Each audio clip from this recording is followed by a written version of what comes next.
Bonjour et bienvenue à toutes et à tous dans le podcast Le Jardin, un podcast littéraire. Aujourd'hui, sexe, drogue et techno. Laissons tout de suite la place à notre invité. C'est important pour moi de plonger dans ma subjectivité. Les carnets, c'est un effort de valorisation. Je voulais me valoriser, je voulais rendre acceptable ce qui, aux yeux des autres, était inacceptable. Donc, le texte commence par envoyer pas ça à ma mère. Je voulais créer un espace où, finalement, il était possible de parler de ces choses-là. Ça, je pense que ça devait absolument passer par ma langue telle qu'elle est, telle que je la parlais avec mes amis. Ça a été un choix esthétique très important pour moi. Bonjour Gabriel Cholette. Allô? Je suis ravi de t'inviter, de te recevoir aujourd'hui dans le podcast Le Jardin. Alors, c'est le premier numéro d'été du podcast. Gabriel, tu vis et tu travailles à Montréal. Tu es docteur en littérature médiévale. Bon, alors ça, on y reviendra peut-être plus tard, mais pour le moment, on va passer sur cette information. Tu es chargé de cours à l'Université de Montréal. Si je dis des bêtises, il faut m'interrompre.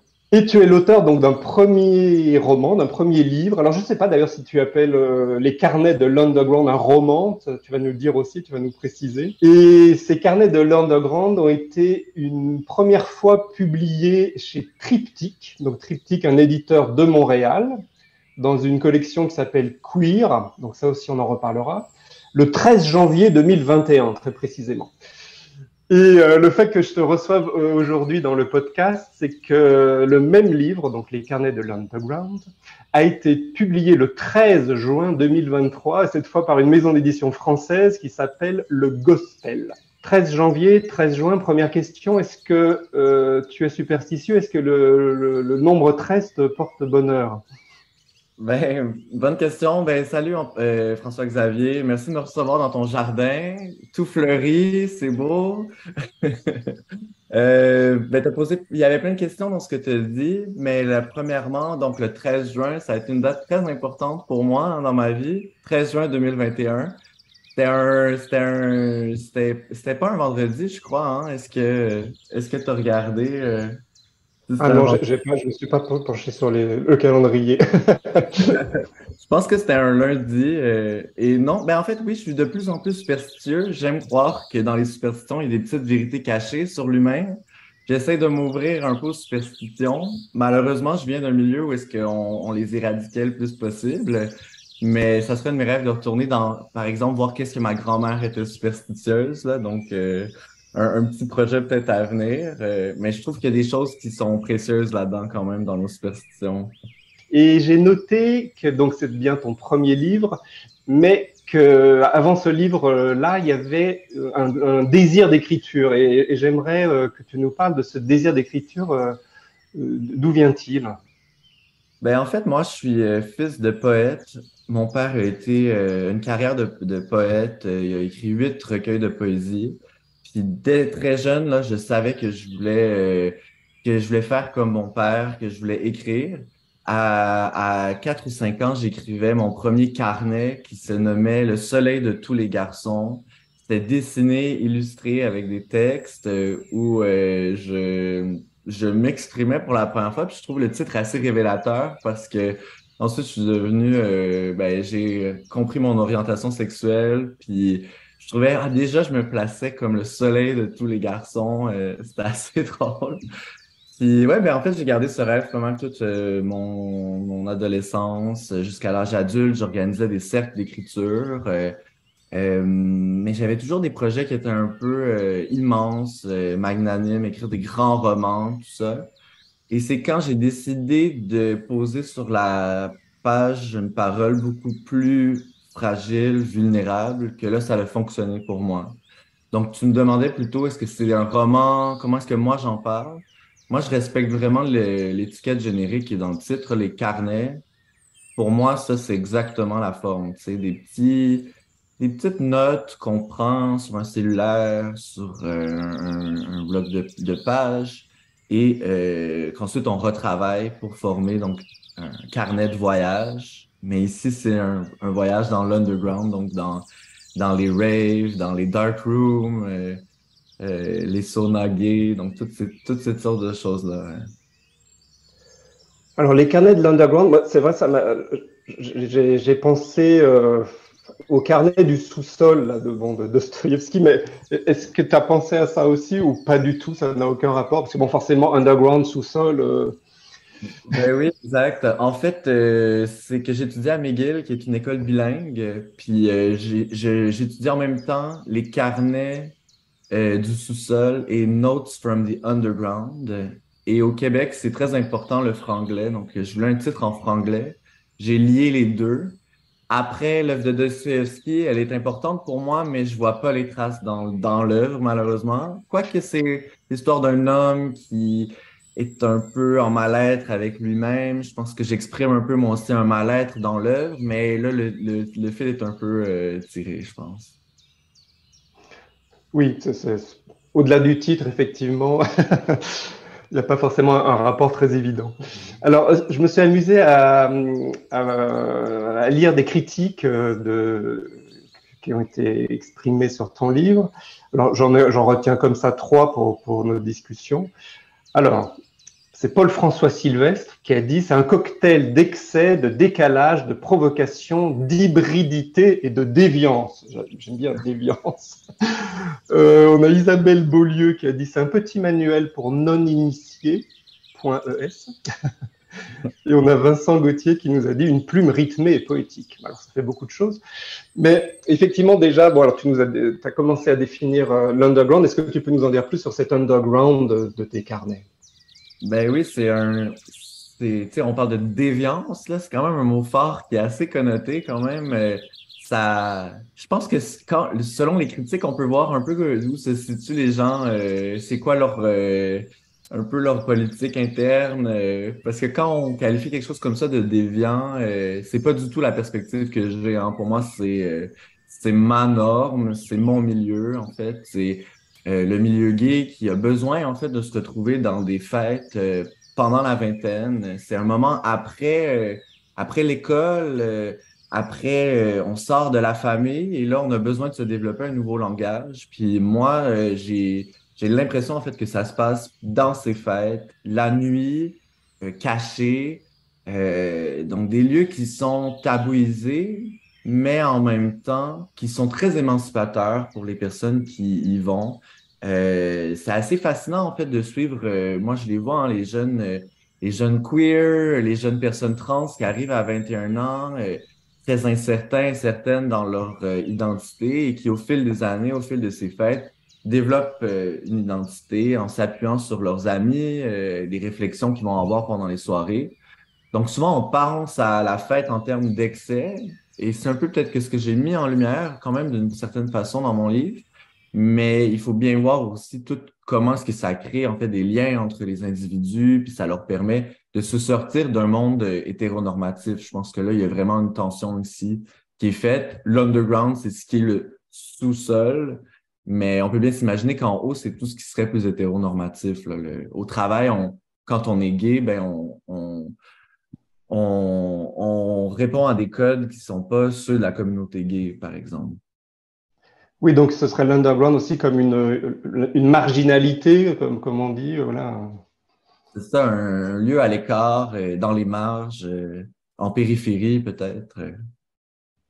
Alors, il y a une formule qui revient souvent aussi sur ton livre, c'est qu'effectivement, bon, il y a quelques années, on disait sex, drug and rock and roll. Et là, c'est sexe, drogue et techno. Et effectivement, je trouve que pour le coup, là, ça résume, si j'ose dire, assez bien le propos. Exact, puis je pense que là, on peut le voir, hein, c'est une sorte de philosophie de vie, et de l'hédonisme, là, nécessairement, mais c'est important quand même dans la vie d'avoir cette sorte de visée de qu'est-ce qui nous amène un plaisir. Donc, sex, drug and techno, ça l'était pour moi à 24 ans. Alors d'ailleurs, on parle de techno et je t'ai demandé donc pour préparer cet entretien de sélectionner trois sons comme on dit, trois musiques, trois extraits musicaux. Et bien entendu, tu es allé dans le terrain, enfin sur le terrain de la techno. Et j'aimerais qu'on commence. Je les ai bien aimés, je les ai écoutés avant qu'on se rencontre. Je les connaissais pas du tout. Et le premier, donc, c'est Phantom Studies. Alors, excuse my accent. Phantom Studies, c'est Ben Clock et Marcel Detman. Alors, je crois que Ben Clock et Marcel Detman sont des DJ du Berghain, hein, c'est ça, C'est des ce coïncidences. club mythique de Berlin, c'est ça? Exact. Donc, je suis allé vraiment là avec un conseil qui est comme le conseil le plus peut-être évident pour les amateurs de techno. C'est Ben Clock, c'est disons la figure qui est associée au Berghain. Quand il va au Berghain une fois par mois, il y a des très très longues files. C'est là qu'on entend souvent il y avait 12 heures d'attente pour rentrer au Berghain. C'est souvent quand Ben Clock joue, c'est un très bon DJ, mais très très très connu aussi. Et ça a comme caractéristique, en fait, que sa production de son est complètement incroyable. Et dès les premières secondes, là, on entend, je pense que c'est un archet sur une corde, ou je sais même pas comment il a fait, mais c'est magnifique. Le son est absolument renversant, je trouve. Donc, c'est un bon choix parce que c'est extrêmement bien produit et c'est vraiment lié au lieu que je décris dans mon livre. Donc, je vous propose d'écouter quelques secondes, malheureusement, mais vous pouvez le découvrir, bien entendu, en ligne sur vos plateformes préférées, de Phantom Studies, Ben Clock et Marcel Detman.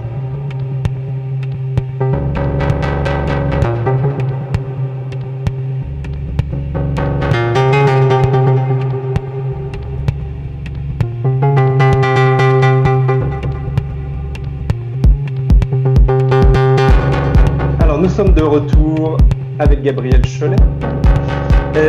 On parlait donc du Berghain. Alors, moi, je n'y suis jamais allé. J'en ai beaucoup entendu parler parce que quand on habite à Paris, on a tous des amis qui vont beaucoup à Berlin, qui adorent Berlin, qui sont fans de Berlin et qui vont au Berghain.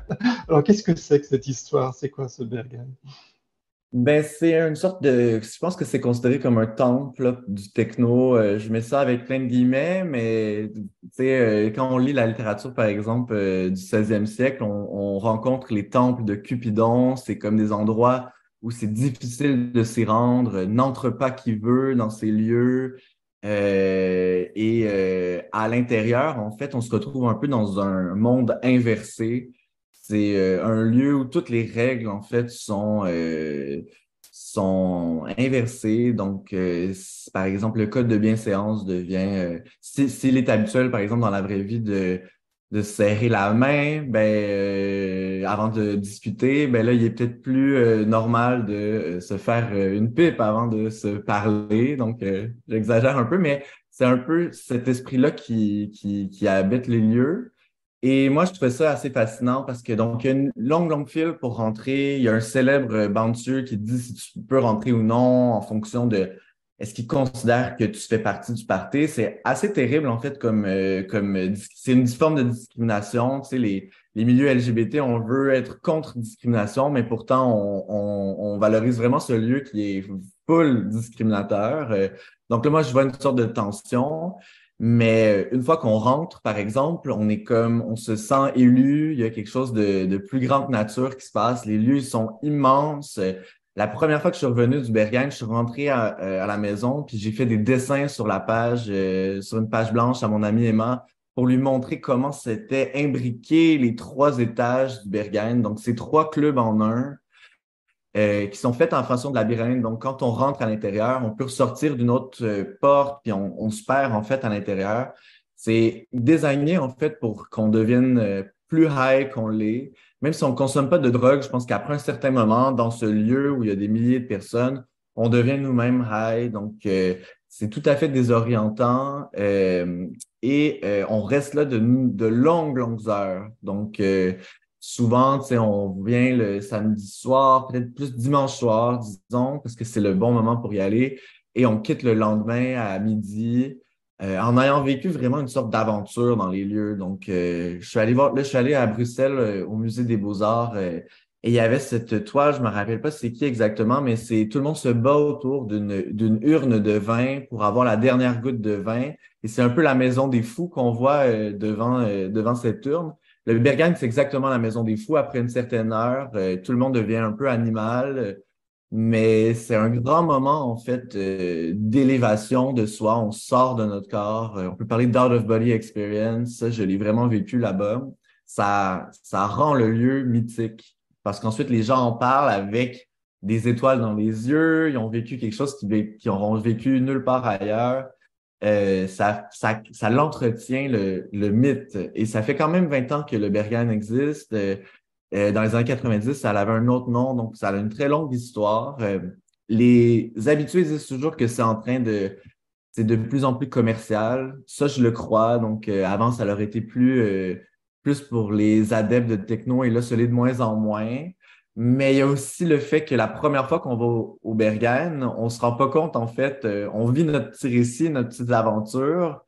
Puis quand on répète l'aventure plusieurs fois, mais à un moment donné, on est un peu désenchanté. C'est ça que je raconte dans le livre, finalement. Au départ, je suis complètement émerveillé par ces lieux qui me sortent de moi-même, mais plus j'y vais, plus je deviens attentif à ce qui se passe, puis moins je me sens finalement en symbiose avec le lieu. Donc ça, c'est vraiment pour le côté manuel pour non-initiés, comme on disait tout à l'heure. C'est vrai, tu as mentionné la durée. Alors moi, c'est un truc qui m'étonne toujours parce que personnellement, j'ai pas une très grande résistance peut-être à ce genre de fête, mais la durée, c'est important. Je crois qu'au début, je crois que c'est le tout premier chapitre de ton livre, tu dis que c'est 48 heures quoi, de fête. Disons, arriver dans ces lieux-là, c'est des lieux qui sont quand même, je dirais, violents, entre guillemets, parce que il y a tellement de sons, il y a tellement de gens. Ça prend quelques heures, en fait, avant de se mettre dans l'eau du bain, de s'acclimater à l'eau du bain. Je pense que je disais à mes amis, c'est ça nous prenait au minimum 3 heures. On savait qu'on arrivait là-bas, on allait boire une bière assis, alors que tout le monde est en train de danser, faire la fête, mais juste pour que le rythme se dépose en nous. Puis après, je pense que dans la durée aussi, il y a quelque chose qui se déploie. Mais bien entendu, ça se fait sous l'effet de drogue. Maintenant, je consomme plus vraiment de drogue et je serais pas capable de vivre 72 heures. Tu sais, il faut absolument faire du speed, de l'ecstasy, quelque chose comme ça. Ça fait partie, en fait, de l'environnement.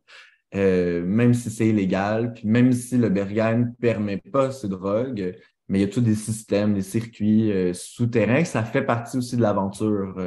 C'est vrai que voilà, ça explique la longueur et le côté aussi, l'expérience, la dissociation un peu là de. Exactement, oui. Donc on est vraiment là dans sexe, drug and techno. C'est peut-être le moment alors d'écouter justement un nouveau morceau. Et alors ce morceau, j'ai beaucoup aimé aussi parce qu'il nous vient du Brésil. Alors du Brésil, mais aussi de Paris, si j'ai bien lu la biographie de l'interprète initial qui s'appelle Dom La Nena. Non, mon portugais aussi est pas terrible, donc excusez la prononciation. Mais en tout cas, le morceau s'appelle Batuque. Il a été remixé par Jeremy Soul et Atropolis. Et donc, c'est Batuque par Dom La Nena, en fait, le morceau initial. Et alors, pourquoi ce choix-là? Ben, en fait, ça a été vraiment associé à mon temps là-bas. On écoutait de la techno, mais on a commencé à écouter aussi des sons qui venaient d'un peu partout. Donc là, ça, c'est l'Amérique, c'est au Brésil, mais il y a aussi donc toute l'Afrique qui en ce moment qui est super intéressante en termes d'afrobeat. Et comme là, la chanson que j'ai choisie, c'est un sous-genre en fait de la samba. Donc c'est la batucada qui est vraiment un rythme, si on veut, qui est émergent. Ben, qui est à la fois traditionnel, mais qui est émergent donc dans la scène techno. Et nous, on adorait, en fait, on le mettait en boucle, on adorait l'écouter, danser dessus comme des petits fous. Donc, c'est pour ça que je l'ai choisi. Alors, voici encore une fois un court extrait, mais n'hésitez pas à aller écouter Batuque dans toute sa longueur.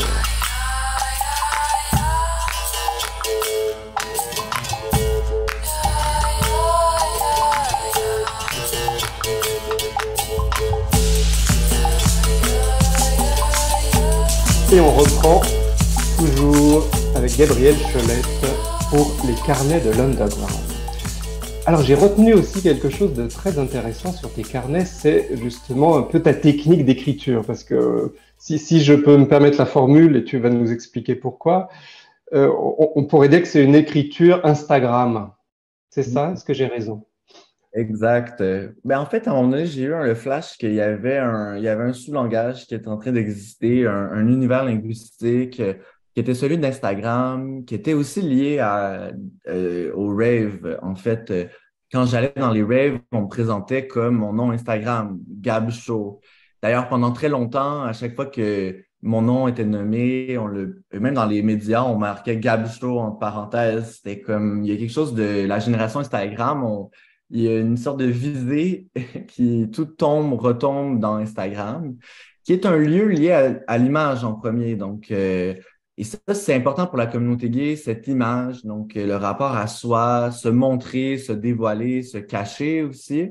Et je voulais infiltrer, en fait, le monde de l'image par l'écrit. Je trouvais que parfois, les images que je publiais manquaient de légende. Donc, la légende, c'est ce petit texte qui accompagne une image. Et donc, j'ai voulu vraiment infiltrer ce monde par les mots en essayant de m'appuyer un peu sur les expressions qui étaient propres à ce monde. Donc, là, j'ai nommé les noms. On nomme les gens par leur nom Instagram, mais l'anglais fait partie de ce monde. Les expressions typées, les références à la musique. Donc, tout ça, c'est comme un matériau linguistique qui est parfait pour un auteur parce que je plongeais là-dedans, puis je rebondissais sur les métaphores qui sont propres à ce lieu. Ça, en faisant une recherche linguistique, ça m'a permis de voir jusqu'où s'étendait le rave dans ma vie, dans mon inconscient, dans mon histoire aussi. Donc, je parle de quand je suis allé dans mon premier club à 15 ans. C'est ma première rencontre avec ce monde linguistique. Donc, ça s'appelait le Unity. On était United tous ensemble. Moi, j'apprenais à me construire.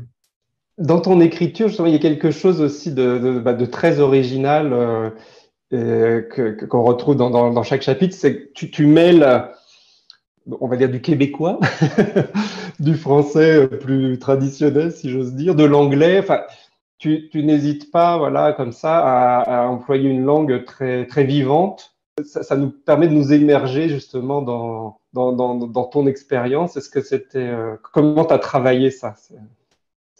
C'est important pour moi de plonger dans ma subjectivité. Les carnets, c'est un effort de valorisation, hein. Je voulais me valoriser, je voulais rendre acceptable ce qui, aux yeux des autres, était inacceptable. Donc, le texte commence par envoyer pas ça à ma mère. Je voulais créer un espace où finalement il était possible de parler de ces choses-là. Et ça, je pense que ça devait absolument passer par ma langue telle qu'elle est, telle que je la parlais avec mes amis. Ça a été un choix esthétique très important pour moi. Quand on vit dans la francophonie, on a toujours le français de la France un peu qui nous fait de l'ombre. Les Québécois vont souvent dire qu'on parle pas la bonne langue, qu'il nous manque du vocabulaire. On est très dépréciatif par rapport à la langue. Mais moi, je me suis dit, bon, mais c'est un projet de valorisation. Je vais valoriser, en fait, c'est toute la beauté du Québécois parlé qui est très fort en images, qui est très rythmé, qui n'hésite pas à utiliser l'anglais comme syntaxe, pour rebondir sur des idées. Ça me plaît énormément. Puis je relis encore les carnets avec une grande joie. Il y a quelque chose de frénétique dans cette écriture qui vraiment se permet tout, autant linguistiquement que dans la consommation des garçons qu'elle fait, des drogues qu'elle prend. Donc, c'est une sorte je me suis un délire du tout et des langues aussi. Il y a une grande franchise, mais c'est jamais non plus voyeur. Enfin, je sais pas comment dire, ça passe comme ça. On lit de manière très naturelle. Je pense que j'ai peut-être, tu sais, j'ai toujours expliqué pour qu'on me comprenne. Je pense que j'ai une grande facilité à faire ça, dire, bon, voici qu'est-ce qui m'a mené à ce que je fasse ce choix qui est peut-être discutable. Mais je pense quand même qu'il y a un petit sentiment de voyeurisme parce que, tu sais, on parle quand même de ce qui se passe derrière des portes closes. Je pense que je me suis quand même un peu appuyé sur ce voyeurisme-là, mais ça vient jamais décadent, je pense. Les scènes de sexe sont assez réduites, finalement. Quand on les regarde là, au détail, je dis pas énormément de détails sur ma sexualité. Je suis un peu un narrateur timide, en fait, à 24 ans. Il y a des choses que j'osais pas dire, finalement. Oui, il y a une part de livrée à l'imagination.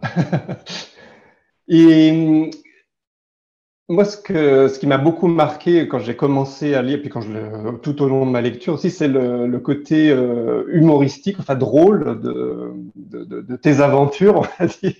Est-ce que c'était un effet que tu voulais produire sur ton lecteur ou tes lectrices? Oui, donc ça c'est l'effet ras-le-bol un peu avec l'université. J'étais très tanné de faire Donc, je suis médiéviste.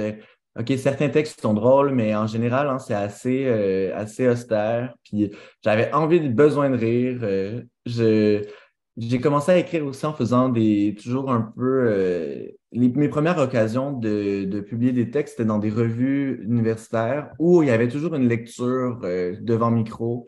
Et moi, j'écrivais toujours mes textes en ayant en tête qu'il allait avoir une lecture. Et j'avais remarqué que l'humour, ça marche bien dans ce type de contexte. Donc, j'avais travaillé longuement mon humour. Et dans les carnets, c'est un peu, c'est ça, c'est l'aboutissement de ce travail, là. C'est vraiment, qu'est-ce que je peux faire de façon très orale, mais très humoristique, en m'écartant de toute réflexion trop universitaire sur les milieux, sachant qu'il y en avait des textes déjà qui parlaient du rave de façon plus universitaire. Donc, moi, je me suis permis vraiment de plonger dans qu'est-ce qu'on se raconte entre amis pour se faire rire, mais qui en dévoile long finalement sur l'état dans lequel on est, sur nos façons d'être, nos façons de vivre. Je pense qu'au Québec, on a aussi dit que le livre avait une valeur anthropologique, et ça, j'y crois aussi. C'est vraiment une sorte de vignette dans la vie de la génération Instagram qui a vécu autour de 2015-2016. Ça, j'y crois.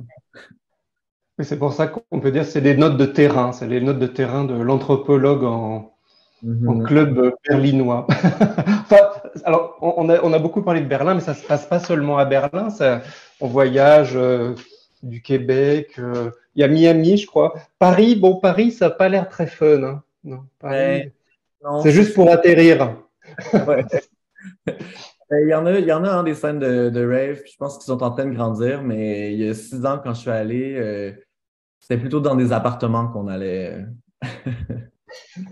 C'est vrai, c'est très français. Je crois que tu écris quelque chose, enfin, que tu travailles sur un nouveau, alors roman, Mhm. carnet. Est-ce C'est que un tu peux nous journal, en mais c'est un roman c'est un roman, mais qui ne sera pas revendiqué parce qu'en fait, Triptyque, une collection queer, ne met pas de l'avant les étiquettes génériques, un peu dans le but d'être vraiment queer. Là, je joue avec la forme du journal pour ce prochain texte qui va s'appeler Le Straight Park. Donc, c'est l'histoire de comment je me suis infiltré dans le monde du skatepark. Donc, après m'être infiltré sur Instagram avec mes textes dans le monde du rave, là, j'écris des journaux intimes à propos de moi qui va au skatepark et qui est un peu dépassé finalement par ce monde qui est pas le mien, qui répond pas à mes codes. Et de fil en aiguille, ben, ça me replonge dans mon propre passé. Donc, c'est une réflexion sur l'hétéronormativité, mais avec l'humour qui est le mien, là.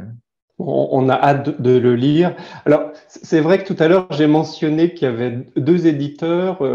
Alors, pour expliquer, c'est une question plus de diffusion, puisque alors le texte est un petit peu différent dans l'édition française. Enfin, il y a un texte en plus, c'est ça?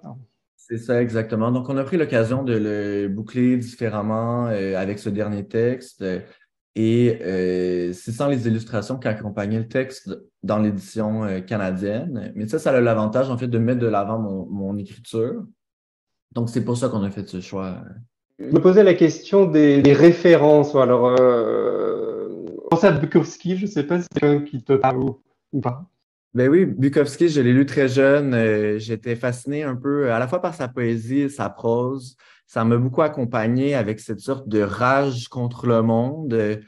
J'ai repris certains procédés de lui et c'est vraiment dans cette sorte de mouvement contestataire en fait que je me reconnaissais. Je pense que les carnets, on le sent quand même un peu avec cette sorte de valorisation du d'un état un état second là, porté par l'alcool ou par les drogues.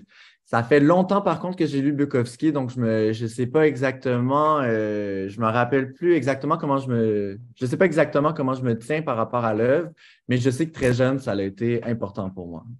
Est-ce que tu as d'autres références comme ça qui te viennent quand tu penses au carnet ou spontanément comme ça?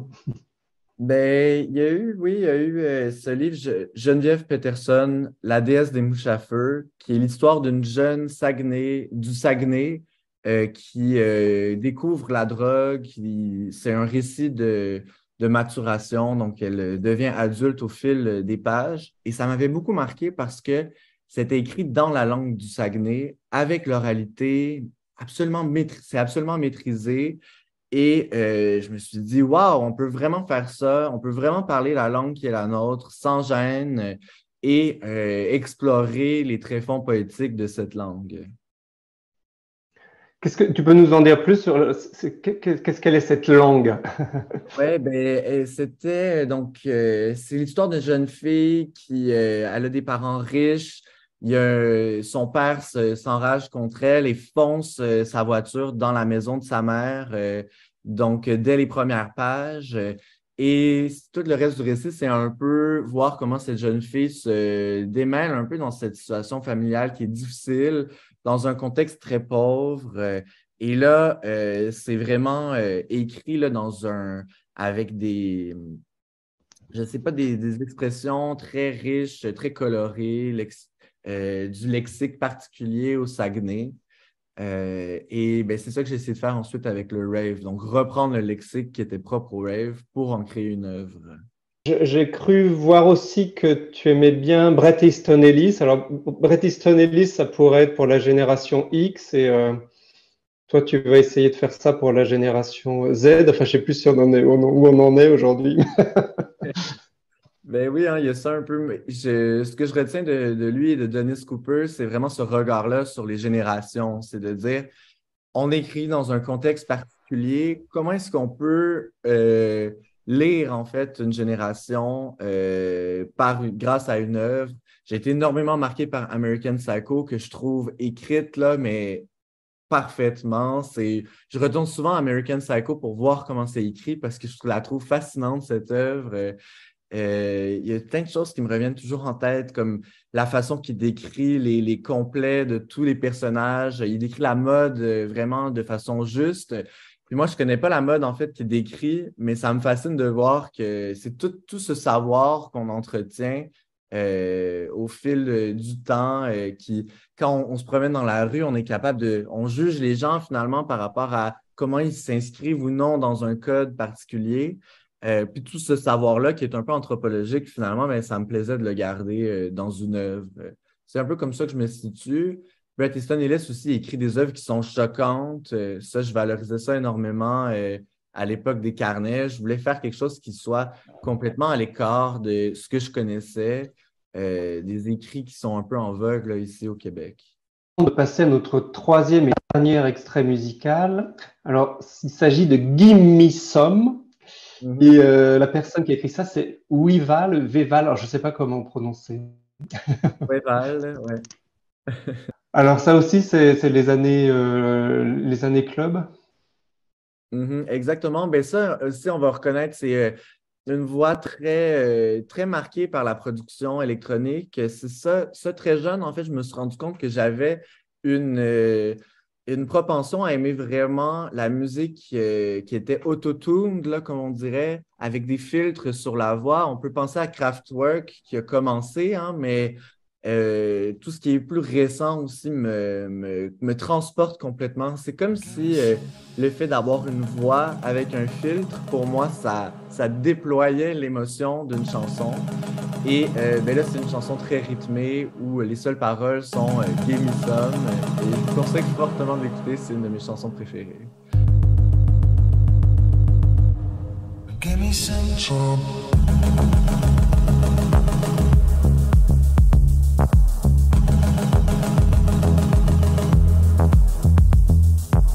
Gabriel, on arrive bientôt à la fin du podcast. L'idée, c'est toujours d'essayer de comprendre un peu la fabrique derrière une œuvre, derrière un roman, derrière un écrit. Et est-ce que tout simplement, quand tu écris, tu as des choses, des rituels un peu d'écriture ou est-ce qu'il te faut être dans Ouais, un climat particulier? Je il sais faut pas. absolument que je prenne de la drogue. Non, c'est pas vrai, c'est une blague. Ah, Non, le fameux cliché, oui, euh, être dans un état second. second.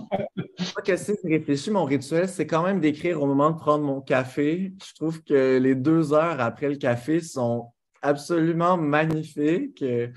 Euh, mais, mais non, mais j'ai besoin en fait de me faire confiance. J'ai besoin de ne pas me critiquer rapidement, d'écrire sans réfléchir. C'est un peu mon rituel en fait de jeter sur la page mon émotion du moment. Je fais ça fréquemment en fait.